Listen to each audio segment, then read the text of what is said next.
Welcome back, everybody, to another deep dive here on the A to Z podcast. I don't know about you, but sometimes I just feel like I'm running on fumes, and especially after a long day of work. Just totally drained. And I was thinking, that's a feeling we probably all experience from time to time. But what happens when that feeling just kind of becomes the norm?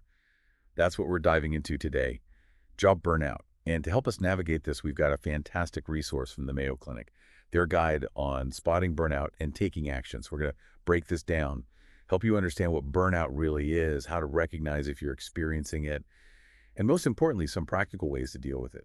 And it really is a timely topic. We're seeing burnout becoming more and more common these days. So I think it's really important to understand that this isn't just about feeling tired after a long day. We're talking about something a little deeper here. Right. It's way more than just needing a vacation or a good night's sleep. It's more like this chronic state of just feeling emotionally and physically exhausted.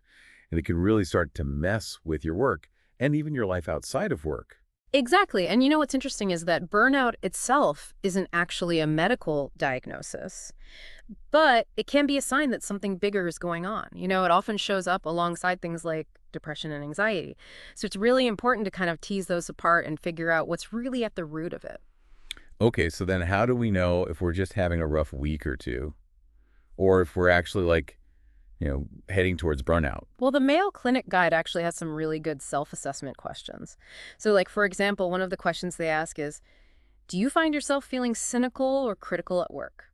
Or have you become more impatient with your coworkers or clients lately? Yeah, I think we can probably all relate to those feelings at some point, right? Yeah. I mean, who hasn't had a day where they're just like, oh, everybody leave me alone? Hmm. But when does it cross the line? When does it become something we really need to pay attention to? That's a good question, and I think it really comes down to how often you're feeling this way and how intense those feelings are. So if you're finding that you're constantly feeling drained and negative and just generally detached from your work, that's a pretty good sign that something's up. And, it's always a good idea to talk to a doctor or a therapist. They can help you figure out what's going on and whether it's burnout or something else, and then recommend the best way to address it. Okay, so let's say we've kind of done that self-assessment Yeah. and we're realizing, okay, maybe this is more than just stress. Maybe this is burnout. What causes this in the first place? Well, that's where it gets really interesting. The Mayo Clinic uses this analogy of a fire. You need fuel for a fire to burn. And there are certain things that can kind of act as that fuel for burnout. One of the biggest ones is lack of control, like feeling like you have no say over your schedule or your workload or even the resources you have to do your job. Oh my gosh, tell me about it. I remember this one project where we had literally zero control over the deadlines, Yeah. and it was just like a constant uphill battle. Right. And on top of that, unclear expectations can really make things worse. If you're always kind of guessing at what's expected of you, it's hard to feel confident or successful in your work. Totally. It's like you're trying to hit a moving target. You're never going to win. Yeah. And then, of course, there's the classic workplace conflicts. Who hasn't had to deal with a difficult colleague or a boss at some point? It's true, those interpersonal challenges can really take their toll. But even things that might seem positive on the surface, like taking on more work, can actually contribute to burnout. Wait, so you're saying even being a go-getter can backfire? Oh, absolutely. It's all about finding the right balance. If you're constantly overloaded or pushing yourself beyond your limits, it's only a matter of time before you burn out. But on the other hand, having too little to do can also be a problem. Boredom and lack of stimulation can be just as draining as being overwhelmed. That makes sense. It's Yeah. about finding that sweet spot where you're challenged but not crushed. Yeah. And I imagine feeling supported at work plays a big role in that too, right? You're totally right. A supportive work environment can really make a difference. If you feel like you're isolated or you don't have emotional support from your colleagues or your supervisor, it makes dealing with work stress that much harder. And let's not forget about work-life balance, or should I say the lack of it. I mean, when work starts bleeding into your personal life and you have no time to recharge, that's a major burnout risk right there. Totally agree. Establishing boundaries and prioritizing self-care is so important. Okay, so we've covered a lot of ground here. We've talked about how to spot burnout and some of the things that can cause it. But what can we actually do about it? Stick around, because after the break, we're going to dive into the Mayo Clinic's recommendations for coping with burnout and preventing it in the first place.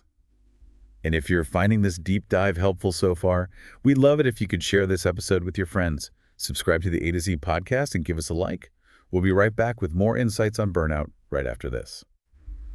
We've been talking about what causes burnout, but is everyone equally susceptible to it? Yeah, like are some people just kind of wired to be more prone to burning out than others? That's a great question. And, while there's no single burnout personality, there are certain professions and personality traits that can definitely increase your risk. So, for example, people who work in high demand, emotionally charged fields like healthcare tend to be more vulnerable. Makes sense. You're dealing with other people's stress and emotions all day long. That's got to be draining. Exactly. And people who are naturally more perfectionistic or self critical or have a strong need for control, they might also find themselves struggling with burnout more often. So what happens if you just try to power through it? What's the price of ignoring burnout? Oh, that's where things can get really serious. Imagine you're constantly exhausted, you can't focus, even simple tasks feel overwhelming, you're not sleeping well, you're snapping at everyone around you. Yikes. Paint me a picture. Why don't you? And it can spiral from there. Ignoring burnout can lead to unhealthy coping mechanisms like leaning on alcohol or caffeine just to get through the day. And your physical health can take a hit too. You're more likely to experience things like heart disease, high blood pressure, even type 2 diabetes. Wow, it's like a mind-body domino effect. So Right. we know ignoring it isn't a good idea, but what can we actually do about it? Is there any hope? Oh, absolutely. There's definitely hope. There are things you can do to manage and recover from burnout. And the good news is even small changes can make a big difference. Okay, so give us the good stuff. What are some of those changes? Well, one of the most important strategies, and we touched on this earlier, is communication. Don't suffer in silence if you're feeling overwhelmed. Talk to your supervisor. See if you can work together to maybe adjust your workload, clarify expectations, or even explore some resources that might be available to you. So it's about being proactive, right? Not just complaining, but actually trying to problem solve. To exactly Glad you- approach the conversation with potential solutions in mind and a willingness to collaborate. Sometimes your supervisor might not even realize the impact that their decisions are having on you. So open and honest communication is key. That makes sense. But what if talking to your boss isn't an option or doesn't really solve the issue? Where else can we turn for support? Well, that's where your network comes in. Your friends, your family, colleagues you trust. Sometimes just talking about what you're going through can provide a huge emotional release. Don't underestimate the power of just venting or having someone listen without judgment. And don't forget about professional resources too, like employee assistance programs. They offer confidential counseling and support specifically for work-related issues. Support systems are so important. It's like having a safety net when you're feeling like you're going to fall apart. But sometimes you need more than just a listening ear, right? What are some practical things we can do to actually manage that intense stress? Well, the Mayo Clinic recommends incorporating stress-reducing activities into your daily routine. Things like yoga, meditation, tai chi, anything that helps you unwind and calm your mind. I've heard great things about mindfulness for stress management. What is that exactly? Mindfulness is all about being present in the moment without judgment. It's like hitting the pause button on your racing thoughts and just observing your feelings and sensations. You can practice mindfulness through meditation breathing exercises, or even just paying attention to your senses throughout the day. The taste of your coffee, the feel of the sun on your skin. So it's about bringing awareness to the present moment rather than dwelling on the past or worrying about the future. Exactly. And it can be surprisingly effective in reducing stress and improving your overall well-being. That's cool. It sounds like something anyone could benefit from, not just people dealing with burnout. But let's be real, sometimes you need a little more than just quiet reflection to blow off steam. I hear you, that's where exercise comes in.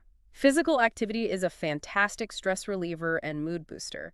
Find something you enjoy, whether it's running, swimming, dancing, or even just taking a brisk walk in nature. I always find that a good workout really helps clear my head and gives me a fresh perspective. It's amazing how much better I feel afterward. Right, and speaking of feeling good, let's not forget about the importance of quality sleep. When you're sleep deprived, everything feels more challenging. Oh, tell me about it. I'm definitely not at my best when I'm running on fumes. Any tips for getting a better night's sleep? Creating a relaxing bedtime routine can really help. Avoid caffeine and alcohol before bed. Make sure your bedroom is cool, dark, and quiet. And maybe try reading a book or taking a warm bath to wind down. Oh, great advice. So it sounds like tackling burnout is really a multi-pronged approach. Addressing those root causes at work, building a strong support system, and developing healthy coping mechanisms. Exactly. It's about taking a holistic approach to your well-being. And most importantly, it's about finding what works best for you. There's no one-size-fits-all solution. I love that it's about empowering yourself to take control of your health and happiness. And speaking of empowerment, if you're finding this deep dive helpful, We'd love it if you could share this episode with your friends, subscribe to the A to Z podcast, and give us a like. We really appreciate your support. It helps us get the word out and reach more people. We do appreciate it. All right, so before we wrap up, there's one more crucial aspect of burnout we need to discuss. We've talked about recognizing burnout and how to cope with it, but what about preventing it in the first place? Is that even possible? That's the million-dollar question, and I think it really comes down to self-awareness, Hmm. Paying attention to your stress levels, your energy levels, how you're feeling emotionally. It's like having an early warning system for burnout. So it's about catching those warning signs before they become full-blown sirens. Exactly. And, remember those burnout fuels we talked about earlier, like lack of control, unclear expectations, poor work-life balance.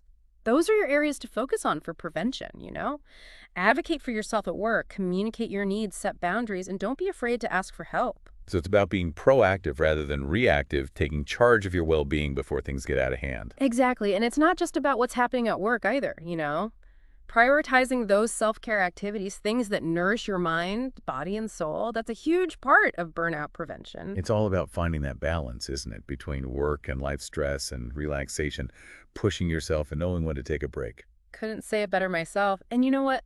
That balance, it's not static. It's going to change over time, right? Life throws curveballs. Our needs evolve. The important thing is to stay connected to yourself, listen to your body, and make adjustments as needed. This has been such an eye-opening conversation. I feel like we've really gotten to the heart of burnout. It's been a pleasure. And, I hope everyone listening feels empowered to take charge of their well-being and create a more fulfilling and sustainable work life for themselves.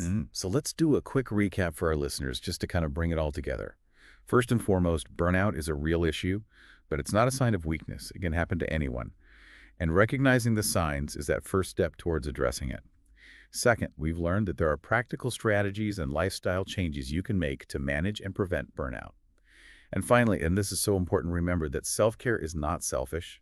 It's absolutely essential for your overall well-being and your ability to thrive in all areas of your life. Couldn't agree more. It's about investing in yourself. Absolutely. And speaking of investing, we'd love for you to invest a little bit in us too. If you found this deep dive helpful, please share it with your friends, subscribe to the A to Z podcast, and give us a like. It really does help us spread the word and reach more people who could benefit from this information. We appreciate it. And to all our amazing listeners out there, take care of yourselves, prioritize your well-being, and remember, you're not alone in this. Thanks for listening to the A to Z podcast.